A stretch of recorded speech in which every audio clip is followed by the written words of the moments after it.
Cold calling versus warm calling.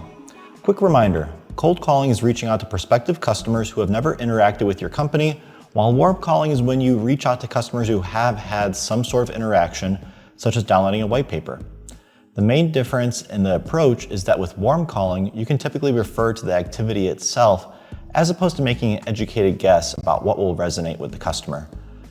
This is where customer segmentation is key, as you can make assumptions about what the resonating points would be for the customer based on what other similar customers have indicated.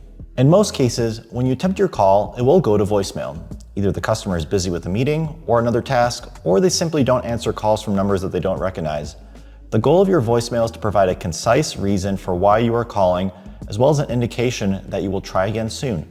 Most of the time, customers will not respond to your voicemail, but it's important to build up touch points and add context so that way you can effectively turn your cold calling into warm calling. Use the same principles for email subject lines for your voicemail. If you can't capture your customer's attention in the first 5 to 10 seconds, chances are they will not listen to the rest of the voicemail. There will be times when the customer picks up and directly asks, "Why are you calling?" instead of waiting for your pitch. Do not panic if the customer takes you off script, and be truthful about the purpose of your call. If it's a warm lead, mention the specific activity that triggered your outreach. If it's a cold lead, indicate that you have helped other companies in the same industry solve XYZ or do ABC better. One of the most important things to do when outbound calling is to have a clean and crisp elevator pitch. You're often catching the customer in the middle of their workday, so if you stumble through your first couple sentences, you've already lost their attention. Within the first 3 seconds, the customer should know who you are and where you are calling from, why you are calling them, and what value you can provide. It can be helpful to rehearse your elevator pitch with colleagues, friends, or even yourself via recording to build confidence and perfect your delivery. Rarely will you get a customer that is fully engaged on the first call. They are often busy with other things or perhaps expecting another call and just so happen to answer yours.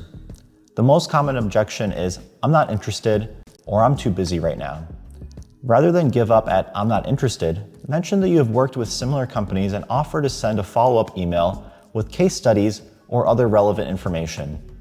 You don't need to sell anything on this first call, but you do want to capture their attention and set the expectation for follow-up contacts in the near future. If you get "I'm too busy," ask if there would be a better time to call back. If the customer doesn't provide a specific time, offer a suggested time and probe for understanding. Let's take a look at some demonstrations from Ross and Christine on the right way and the wrong way to do cold calling. Outbound prospecting takes a lot of different forms, but the most common is working the phones. A lifetime of practice can go into making successful sales calls, but with a few helpful tips, you can start setting meetings like the pros. Warm calling is the practice of calling a prospect who's expressed mild interest, even as small as downloading a white paper or clicking an ad. One crucial element for a salesperson to master is straddling the fine line between preparedness and invasiveness. Calling a prospect and telling them your product can help their company with very specific examples is great. However, knowing their entire life story can be creepy. Hey, so I saw you clicked on one of our ads the other day, so naturally I went to your Venmo account, and I gotta ask you, what were you sending Sharon Jones with that peach emoji, huh? Stop contacting me.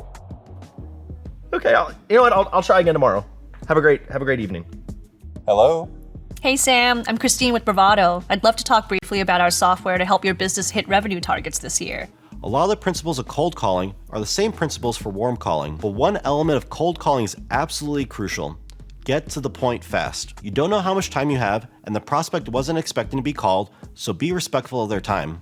Hey, what's up, man? How's it going? Fine, I guess. Yeah, so basically we've got this product, right?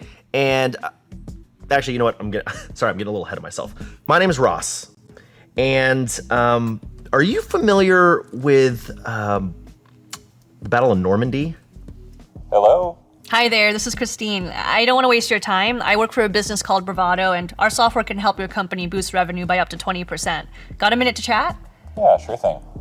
A voicemail should be quick, concise, and prepare the prospect for a future call. You aren't trying to cover your entire pitch, just warming up the customer and letting them know you'll be in touch. What up? You know who it is. Give me a ring back when you get a chance. Peace. God, I hope they know who it is. Hi there, this is Christine. I'm just calling from Bravado about helping your company boost productivity. I'll call you back on Tuesday, or you can reach me at 555-8523. Thanks for your time. Don't cold call without a mastery of your elevator pitch. If you call me and you can't effectively explain your value proposition in the first 15 seconds, I'm gonna hang up. So essentially the product does a ton of different things, right? And what are those things? Great question. You could read the site or you could ask me. The problem with asking me is I don't know per se. I mean, we're a startup, right? We're moving fast, we're breaking stuff. And, we've got some like customer testimonials and we raised a ton of money. So, I mean, you tell me if it works, right? The answer is yes, it works.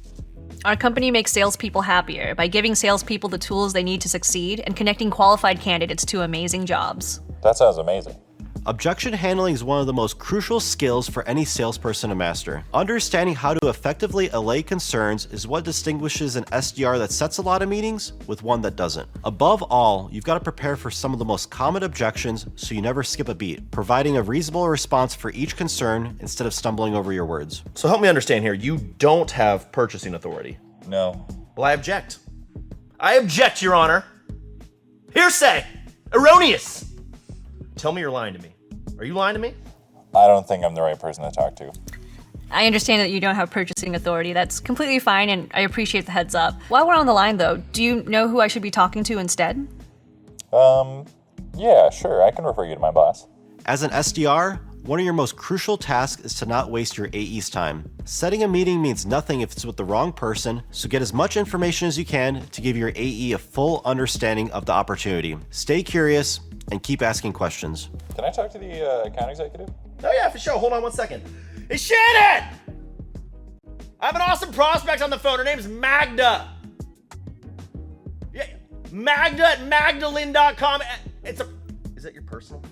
It's her personal email. You just hit her up. All right, cool. Yeah, she'll be hitting you up here pretty soon.